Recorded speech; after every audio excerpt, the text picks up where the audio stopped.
Bien, buenos días mis apreciados hermanos, feliz sábado para cada uno de ustedes. El mensaje de esta mañana lo he titulado Los dos engaños de Satanás para los últimos tiempos. Y usted se preguntará cuáles son esos dos engaños de Satanás para estos tiempos. Se los voy a decir. Número uno, la idea de que la ley de Dios fue abolida. Satanás odia la ley. Satanás no quiere que la ley sea cumplida y por lo tanto Satanás está muy interesado en que usted esté convencido de que la ley de Dios fue abolida. Ese es el engaño número uno. El engaño número dos, la idea de que somos inmortales. Y esto se lo voy a explicar un poquito más adelante. Así que esos son los dos engaños de Satanás para estos tiempos. Y esta mañana hemos leído la lectura bíblica en Apocalipsis capítulo 12 versículo 17, que dice: entonces el dragón se llenó de ira contra la mujer. ¿Quién es la mujer? La iglesia. ¿Quién es el dragón? Satanás. Y se fue a hacer guerra contra el resto de la descendencia de ella, los que guardan los mandamientos de Dios y tienen el testimonio de Jesucristo. Los mandamientos de Dios, usted sabe qué es. El testimonio de Jesucristo es el espíritu de profecía. Ahora, esa fue nuestra lectura bíblica en Apocalipsis capítulo 12 versículo 17. Pero para entender el Apocalipsis de una manera más clara, normalmente o básicamente nosotros tenemos que irnos al libro de Génesis para poder entender muchos de los aspectos del Apocalipsis. Ahora, Apocalipsis capítulo 12 versículo 17 tiene un paralelismo teológico con el libro de Génesis capítulo 3 versículo 14. Vamos allí, vamos a Génesis capítulo 3 versículo 14 y leemos: y Jehová Dios dijo a la serpiente: por cuanto esto hiciste, maldita serás entre todas las bestias y entre todos los animales del campo. Sobre tu pecho andarás, y polvo comerás todos los días de tu vida. Y pondré enemistad entre ti y la mujer, y entre tu simiente y la simiente suya. Esta te herirá en la cabeza, y tú le herirás en el calcañar. Ahora, para entender este versículo, vamos a extraer 4 elementos claves. Y los que están anotando pueden anotar los 4 elementos claves de Génesis capítulo 3 versículo 14. Elemento número 1, la serpiente. Ahí usted está leyendo que Jehová Dios dijo a la serpiente. Anote eso. Elemento número 2, enemistad. El versículo 15 dice: y pondré enemistad entre ti, o sea, entre la serpiente y ¿quién? Y la mujer. Así que coloque enemistad. El tercer elemento sería la mujer. Y el cuarto elemento sería la simiente de la mujer. Entonces, la serpiente, enemistad, mujer y simiente de la mujer. ¿Qué es la serpiente? Volvemos a repasar. Representa a Satanás. ¿Qué es la enemistad? Usted entiende que es enemistad, guerra, diferencia. ¿Qué es la mujer? La iglesia. ¿Y quién es la simiente de la mujer? Nosotros los que estamos aquí. Pero esa simiente de la mujer tiene un distintivo importante. Y vamos a verlo en el paralelismo con Apocalipsis capítulo 12 y 17. Y si usted está pendiente de la lectura, ya usted vio que estos mismos 4 elementos los estamos encontrando en Apocalipsis capítulo 12 versículo 17. Mire, vamos a Apocalipsis 12 y 17. Entonces el dragón, ahí está el elemento número 1 que hemos encontrado en Génesis también. En Génesis nombra a la serpiente. En Apocalipsis 12, 17 nombra al dragón. ¿Se llenó de qué? De ira. Ahí está el sinónimo de enemistad. El segundo elemento. ¿Contra quién? Contra la mujer. Ahí está el tercer elemento. y se fue a hacer guerra contra el resto de la descendencia de ella. Ahí está el sinónimo de simiente de la mujer. Pero esta descendencia de ella, ¿qué es lo que hacen? Los que guardan los mandamientos de Dios y tienen el testimonio de Jesucristo. Así que en Génesis, al principio, vemos los 4 elementos que estamos viendo reflejados al final en Apocalipsis. Así que ahí está claramente estos 4 elementos reflejados en este paralelismo teológico entre Apocalipsis y Génesis. Ahora, aquí cabe una pregunta importante. ¿Por qué está enojada la serpiente? ¿Por qué está enojado este dragón? Y es un gran dragón, no es un dragoncito, no es una bestia pequeñita, es algo enorme y está enojado contra la mujer y está enojado contra la simiente de la mujer. ¿Por qué? Por 2 cosas importantes. Número 1, está enojada la serpiente, porque hay un grupo de personas que guardan los mandamientos de Dios. ¿Tú guardas los mandamientos de Dios? Entonces déjame decirte que Satanás, que el dragón, la serpiente, está muy enojado contigo. Y muchos de los grandes problemas que tú tienes, y de las depresiones, de las tristezas, de todas esas grandes cosas que estás pasando tristes en tu vida, es porque hay un dragón que está muy enojado contigo. ¿Tú guardas los mandamientos? Entonces entiende que el dragón está enojado contigo. Pero número 2, otra razón por la que el dragón está enojado contigo, o la serpiente antigua que se llama Diablo y Satanás, está enojado contra los que tienen el testimonio de Jesucristo. ¿Y qué es el testimonio de Jesucristo? Es el espíritu de profecía. Son los libros de la hermana Elena G. de White. Nosotros creemos en ella. Ella para nosotros representa el testimonio de Jesucristo. ¿Tú crees en esto? ¿Tú crees en el don de profecía? ¿Tú crees en la hermana Elena G. de White? ¿Tú guardas los mandamientos? Por lo tanto, el dragón está altamente enojado contigo. Vamos al libro de Ezequiel, capítulo 28, versículo 16. Leemos: a causa de la multitud de tus contrataciones, fuiste lleno de iniquidad y pecaste, por lo que yo te eché del monte de Dios y te arrojé de entre las piedras del fuego, oh querubín protector.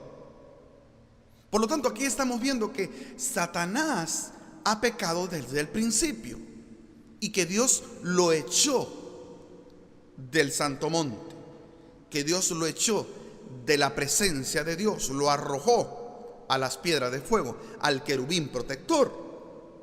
Vamos a 1 de Juan, capítulo 3, versículo 8. El que practica el pecado es del diablo, porque el diablo peca desde el principio. Ahí está el elemento del pecado de Satanás desde el principio de la creación. Para esto apareció el Hijo de Dios, para deshacer las obras del diablo. Por lo tanto, Satanás siempre ha querido hacer el mal, siempre ha querido ir en contra de la ley, siempre ha querido ir en contra de la verdad. Y el diablo desde el principio, él quiso ser autónomo de la ley de Dios. ¿Qué quiere decir? Que él se quiso deslindar de la ley de Dios, que él quiso eliminar la ley de Dios. Y por lo tanto, si Satanás quiere eliminar la ley de Dios, también él quiere eliminar la gracia de Dios. Porque la ley nos muestra que somos pecadores. Y la gracia me hace sentir la necesidad de Jesús. Por lo tanto, si Satanás está tan interesado desde el principio en eliminar la ley de Dios, también Satanás quiere eliminar la gracia de Dios. ¿Por qué razón? Porque la ley simplemente me muestra que yo soy un pecador. Pero la ley no me quita el pecado. La ley solo me muestra. Quien me quita el pecado es la gracia de Jesús. Cuando yo voy a Él, la gracia de Dios, cuando yo voy a la sangre de Jesús, al Cordero que fue inmolado en la cruz del Calvario, entonces yo hallo perdón para mis pecados. Por lo tanto, Satanás odia la ley porque me muestra el pecado, y odia la gracia porque la gracia me salva del pecado. Por eso él está lanzando estos dos engaños contra la iglesia. No los está lanzando contra el mundo. El mundo ya está perdido. El mundo no necesita de salvación. El mundo no necesita nada. Satanás está lanzando estos dos engaños contra ti, que estás sentado esta mañana aquí. Los dos engaños son contra ti. Él te quiere destruir a ti, te quiere engañar a ti. Mírelo conmigo en Mateo 24:4. Respondiendo Jesús les dijo: mirad que nadie os engañe. Aquí está implícito el tema del engaño de Satanás para ti que estás sentado esta mañana acá. Es contra la iglesia el asunto, no contra el mundo. Y Mateo 24, 23 y 24 leemos: entonces si alguno os dijere, mirad, aquí está el Cristo, o mirad, allí está, no lo creáis, porque se levantarán falsos cristos y falsos profetas, y harán grandes señales y prodigios, de tal manera que engañarán, si fuere posible, aún a los escogidos. Fíjese bien, no está diciendo que va a ir a engañar allá al vecino, aquel que está sin Dios, aquel que no conoce la verdad. Va a engañar a los escogidos. Por lo tanto, los dos engaños de Satanás son contra las personas que están en la iglesia, que guardan los mandamientos de Dios y tienen el testimonio de Jesucristo. Lea conmigo Romanos capítulo 3, versículo 20. Romanos capítulo 3, versículo 20 dice: ya que por las obras de la ley ningún ser humano será justificado delante de él, porque por medio de la ley es el conocimiento de ¿qué? Del pecado. ¿Se da cuenta? Por la ley yo conozco el pecado, pero la ley no me salva del pecado, no me quita el pecado. La ley me hace que yo vaya a la gracia de Dios.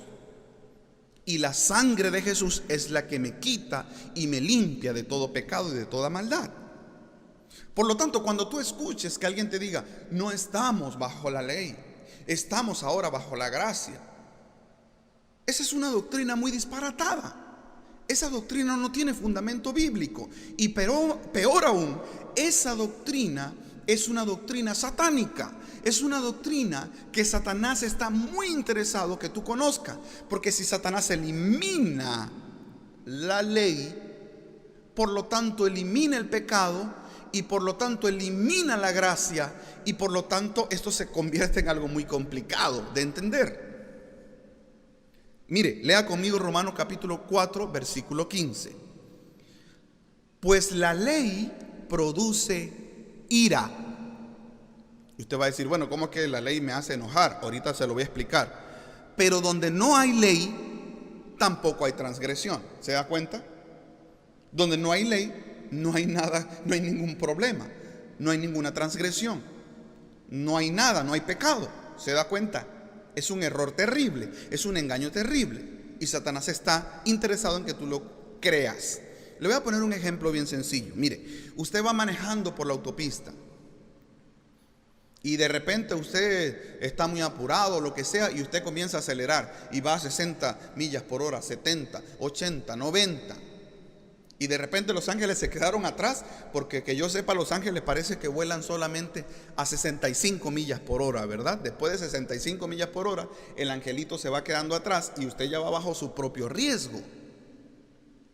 Entonces a 80, 90 millas por hora, aparte de que usted se convierte en un problema para usted, se convierte en una bomba de tiempo para los demás. Muchos de los accidentes ocurren por la imprudencia de un conductor ¿verdad? Y hay mucha gente inocente que muere. Y de repente pues usted va a esa velocidad y lo para un policía. Y entonces el policía le dice: ¿Cómo se te ocurre venir a 90 millas por hora? Te voy a poner ¿un qué? Un ticket. Te voy a poner una multa. Entonces usted no quiere que le pongan la multa. Levante la mano el que le guste pagar $300, $400 por multa. Nadie quiere pagarme una multa. Entonces usted le dice al policía: pero no, mira, yo no quiero, oye, por favor, perdóname esa multa. Y el policía le dice: no se la puedo perdonar porque está en la ley. En la ley dice que si usted transgrede, que si usted comete este error, usted tiene que pagar una multa. Entonces a usted se le ocurre una idea brillante. Usted le dice: mire, señor policía, tengo una gran idea. ¿Por qué no eliminamos la ley? Eliminemos la ley. Y entonces, así ya usted no me pone la multa. ¿Qué le parece? Y el policía entonces dice: wow, excelente idea. Ahorita mismo voy a eliminar la ley. Y así ya no le pongo la multa. ¿Qué piensan ustedes? ¿Eso va a ser el policía? Bueno, a lo mejor si estamos en nuestros países de América Latina, tal vez se pueda hacer algo, ¿verdad? Pero acá, ¿usted cree que es una buena idea eliminar la ley? No es una buena idea. Por lo tanto, el policía no va a querer eliminar la ley. Es un disparate. Por lo tanto, ese es el trabajo de la ley en la palabra de Dios, de los 10 mandamientos. Cuando alguien dice: ya no hay ley, es un disparate. Porque sin la ley no hay un orden en las transgresiones, en el pecado. La ley me muestra el pecado, aunque no me quita el pecado. Usted cometió la multa, la ley no se lo quita. La ley es sin sentimientos, es dura, es seca. Aquí está, pecaste. Pero entonces, cuando yo sé que pequé, yo entonces voy a la gracia de Dios. Y yo voy a la sangre de Jesús derramada en el Calvario para encontrar perdón para mis pecados. Por lo tanto, si eliminas la ley, que es lo que Satanás está interesado, también eliminas la gracia de Jesús, la gracia de Dios, la sangre en el Calvario. Por lo tanto, esto es un disparate doctrinal. Es un engaño terrible y sin fundamento bíblico y sin fundamento teológico. Mire, lea conmigo Romanos capítulo 7, versículo 7. ¿Qué pues diremos? ¿La ley es pecado? En ninguna manera. Pero yo no conocí el pecado sino por la ley. ¿Se da cuenta? Porque tampoco conociera la codicia si la ley no dijera: no codiciarás. Ahí está bien claro. Primera de Juan, capítulo 3, versículo 4. Todo aquel que comete pecado infringe también la ley, pues el pecado es infracción de la ley. ¿Se da cuenta? El pecado es infracción de la ley. Si no hay ley, no hay pecado. Ahora escúcheme bien. Y si no hay pecado, tampoco hay muerte. Y aquí nos estamos yendo al segundo engaño que Satanás está muy interesado en que tú creas. Fíjese, si Satanás quita la ley, tiene que quitar el pecado, porque la ley es la que me muestra el pecado. Y si no hay ley, entonces no hay pecado. Pero si no hay pecado, entonces no hay muerte, porque no hay delito. Y esto se complica. Este engaño se complica y se vuelve una doctrina sin fundamento bíblico. Vamos a leer Romanos capítulo 5, versículo 12. Por tanto, como el pecado entró en el mundo por un hombre, y por el pecado la muerte, ahí está, echando por tierra y por suelo este engaño. Así la muerte pasó a todos los hombres, por cuanto todos pecaron. Ahí está claramente. Y Romanos 6:23, ¿qué dice? porque la paga del pecado es muerte. Este versículo es un clásico, ¿verdad? Usted ya lo conoce. Mas la dádiva de Dios es vida eterna en Cristo Jesús, Señor nuestro. ¿Se da cuenta? Por lo tanto, la ley me muestra el pecado, entonces yo estoy condenado a muerte. Pero miro a la gracia de Dios, miro a la sangre del Calvario, y entonces la dádiva de Dios es vida eterna en Cristo Jesús, Señor nuestro. Santiago 1:15, ¿qué dice? Santiago 1:15. Entonces la concupiscencia, después que ha concebido, da a luz el pecado, y el pecado, siendo consumado, da a luz la muerte. ¿Se da cuenta? Ahí está claramente. El pecado lleva a la muerte. Y primera de Juan, capítulo 1, versículo 8. Si decimos que no tenemos pecado, nos engañamos a nosotros mismos, y la verdad no está en nosotros. Si alguien te dice, yo no tengo pecado, eres un mentiroso, me estás engañando. ¿Y cómo sé que tengo pecado? Porque la ley me muestra el pecado. Génesis capítulo 5, ahí leemos las genealogías, todos los que murieron. Dicen, Matusalén y vivió tantos años, murió. Lamec murió tantos años, murió. Pero aparece Enoc, que dice que no murió, porque Enoc fue llevado al cielo, porque Enoc caminó con Dios. Por lo tanto, Enoc no conoce la muerte porque no camina con Dios. Por lo tanto, cuando estás con Dios, alejas el pecado. Cuando te acercas a Dios, el pecado se va lejos. Cuando caminas con Dios, el pecado huye. Porque donde está la presencia de Dios, allí no puede haber pecado.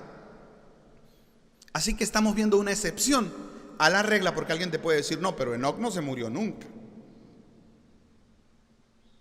Porque Enoc caminó con Dios. Enoc reflejó el carácter de Dios. Enoc vivió una vida de perfección caminando con Dios, tomado de su gracia. Y por lo tanto, como no conoció el pecado, o tal vez cuando él tenía un mal pensamiento, él pedía perdón, él se arrepentía, él estaba en comunión con Dios, él estaba siempre en comunión con Dios, él le buscaba. Entonces él se fue al cielo sin conocer la muerte. Ahora déjame decirte que el diablo no quiere ni la ley ni la gracia. Porque hay gente que dice, no, los cristianos, la mayoría dice, no, nosotros no estamos bajo la ley, nosotros estamos ahora nada más bajo la gracia. Bueno, déjame decirte que estamos bajo la gracia, sí estamos bajo la gracia, pero también estamos bajo la ley. Porque hay gracia de Dios para nosotros, claro que la hay, pero también estamos bajo la ley. Dios es un Dios de ley y es un Dios de gracia. Y en el Antiguo Testamento y en el Nuevo Testamento es la ley y es la gracia. Ahora mire, escuche esta frase. Si no hay ley, no hay pecado. Si no hay pecado, no hay muerte. Entonces tendríamos que ser, ¿qué cosa? Inmortales.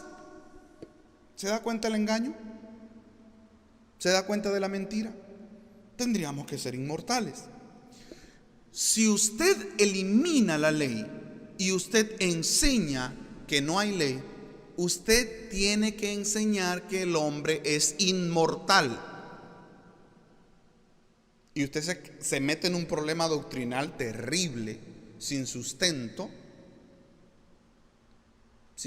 teológico, y usted se mete en problemas. Yo estoy rodeado ahí de pastores pentecostales aquí en Fuller, donde estoy estudiando la maestría, y yo he comentado con ellos este punto y le digo, pero es más fácil, les digo, es más fácil creer que hay una ley Es más sencillo. Se me arreglan las cosas, se me complican si yo creo que no hay ley. Y me meto en una serie de problemas doctrinales y yo les platico con ellos y les digo, mira, es más fácil aceptar la ley. Es más sencillo, me muestra el pecado. Y el pecado me muestra la gracia. Pero si creo que no hay ley, entonces tampoco hay pecado, entonces no hay gracia de Dios y entonces yo debo de ser inmortal. Y aquí me meto en un problema terrible, en otra contradicción. ¿Sabe por qué? Porque el único que tiene inmortalidad es Jesús. Primera de Timoteo, capítulo 6, versículo 14. Que guardes el mandamiento sin mácula ni reprensión hasta la aparición de nuestro Señor Jesucristo. Versículo 15. La cual a su tiempo mostrará el bienaventurado y solo soberano Rey de Reyes y Señor de Señores. El único que tiene inmortalidad. ¿Está claro o hay duda? Jesucristo, el único que tiene inmortalidad, que habita en luz inaccesible, a quien ninguno de los hombres ha visto ni puede ver, al cual sea la honra y el imperio sempiterno. Amén. Aquí usted debió decir un amén que se quedara ronco, pero bueno, espero que ninguno se me esté durmiendo, ¿verdad? Levante la mano el que se está durmiendo. Bueno, ¿cómo la va a levantar si ya se durmió, verdad? ¿Estamos entendiendo el asunto? Claro que sí, es clave entender que Satanás está interesado en estos dos engaños. En hacerte creer que no hay ley, que fue clavada en la cruz y que tú puedes ser inmortal. Y esto es contrario a lo que dice la palabra de Dios. Ahora mire esto.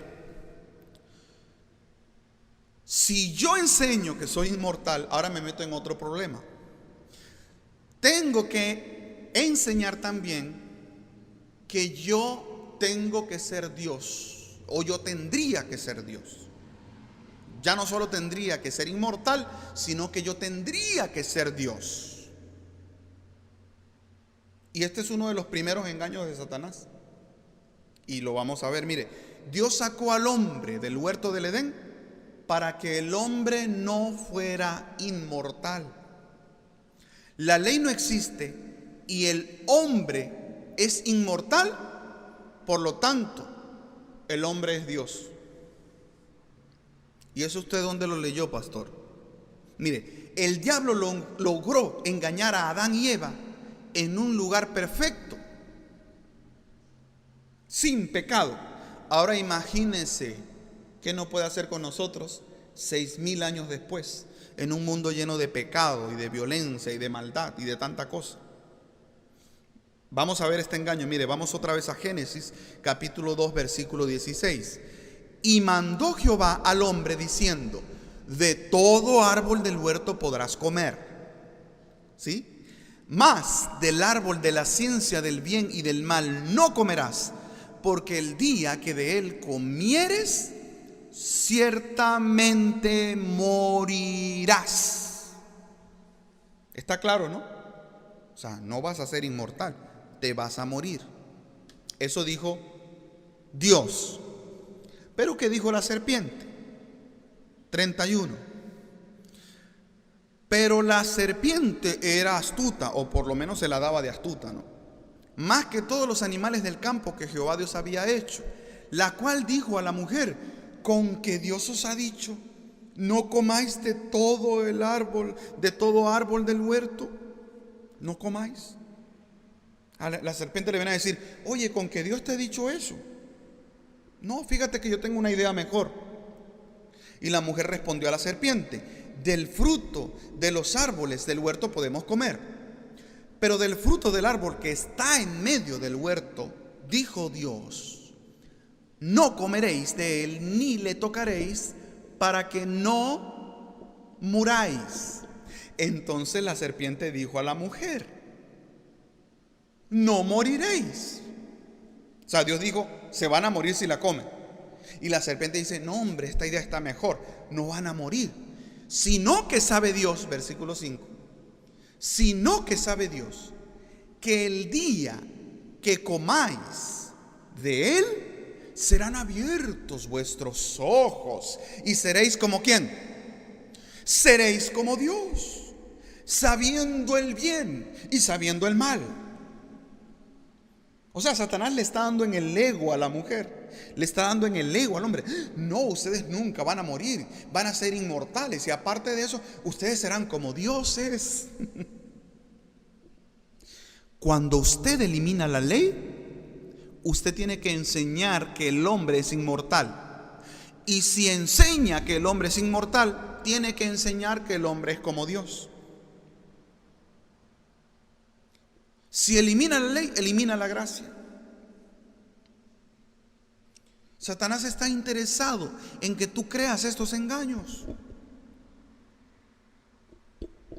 Ahora, ya vamos al final de nuestra presentación. Apocalipsis, vamos a Apocalipsis capítulo 22, versículo 14, y lea conmigo. Bienaventurados los que lavan sus ropas para tener derecho al árbol de la vida y para entrar por las puertas de la ciudad. Bienaventurados los que ¿qué? Los que lavan sus ropas. ¿Qué es lavar sus ropas?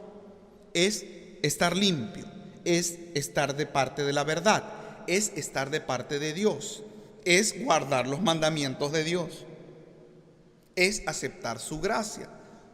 Todos ustedes que lo hagan son bienaventurados, y así van a tener derecho al árbol de la vida y van a poder entrar por las puertas de la ciudad allá en el cielo. ¿Cuántos quieren entrar por las puertas de la ciudad? Yo quiero entrar, pero con ese amén usted no va a entrar a las puertas de la ciudad. ¿Ah? Apocalipsis 21, 12, léalo conmigo. Tenía un muro grande y alto con 12 puertas. ¿Cuántas puertas? 12 puertas. Este es otro tema muy buenísimo, muy interesante de los 144,000, los caracteres, cada puerta de la ciudad, etc. Y en las puertas 12 ángeles y nombres inscritos que son los de las 12 tribus de los hijos de Israel. Hemos leído Apocalipsis 21:12. Ahora vamos a ver un paralelismo nuevamente de este versículo con Génesis 3:23. Vamos a Génesis 3:23. Lea conmigo. Y los sacó Jehová del huerto del Edén para que labrase la tierra de que fue tomado. Echó pues fuera al hombre y puso al oriente del huerto del Edén querubines. ¿Qué son querubines? Son ángeles. Y una espada encendida que se revolvía por todos lados para guardar el camino del árbol de la vida. ¿Qué le quiero decir? En Apocalipsis capítulo 21, versículo 12, dice que hay ángeles que guardan las puertas de la ciudad y que le dan la bienvenida a todos aquellos que guardaron los mandamientos de Dios, que estuvieron de parte de la verdad, que lavaron sus ropas, les dan la bienvenida. Bienvenidos a la ciudad. Todos los que guardaron los mandamientos de Dios y tienen el testimonio de Jesucristo. Pero en Génesis los ángeles están para expulsarlos a aquellos que desobedecieron a Dios, a aquellos que quisieron ser inmortales, a aquellos que quisieron ser como Dios porque comieron del fruto prohibido. O sea, ¿qué es lo opuesto de Apocalipsis? Cuando son echados del huerto del Edén, viene una maldición. Pero en Apocalipsis el panorama cambia porque hay un grupo que guarda los mandamientos y en lugar de sacarlos del huerto del Edén o de expulsarlos o de maldecirlos, se les da la bienvenida y les dice: bienaventurados, bendecidos ustedes que guardan los mandamientos de Dios. Y dice que allá ya no habrá más maldición y ya no habrá más muerte ni dolor, porque las primeras cosas pasaron. Si nosotros decimos amar a Dios, si nosotros amamos a Dios, el resultado de amar a Dios será que vamos a guardar sus mandamientos. Pero ¿qué pasa con el pecador? El pecador ama el pecado. El pecador quiere estar en pecado y el pecador quiere odiar la ley. Y el pecado es algo tan sucio, es algo tan duro y terrible y dañino, que el pecado fue el que crucificó a mi maestro en la cruz del Calvario. Porque en la medida que te alejas de Dios, el pecado llega a tu casa. En la medida en que te alejas de Dios, el pecado entra a tu familia, entra a tus hijos. Por lo tanto, tú necesitas estar tomado de la mano de Dios para que el pecado huya, para que Satanás huya de tu casa, para que Satanás huya de tu vida. Porque el pecado es ausencia de Dios en tu vida. ¿Qué dice Apocalipsis 22:14? Ya lo hemos leído, léalo otra vez conmigo. Bienaventurados los que lavan sus ropas para tener derecho al árbol de la vida y para entrar por las puertas en la ciudad. Mas los perros, versículo 15, los perros estarán fuera. ¿Y qué son los perros, pastor? No son perros chihuahua ni perro pastor alemán, no se refiere a eso. Ahorita le voy a decir a qué se refiere. Mas los perros estarán fuera, y los hechiceros, los fornicarios, los homicidas, los idólatras y todo aquel que ama y hace mentira, ellos estarán fuera. ¿Sabe quiénes estarán fuera? Los que no guardan los mandamientos de Dios. Ellos estarán fuera de la ciudad. Porque aquí dice los homicidas no van a entrar. ¿Qué dice los 10 mandamientos? No matarás.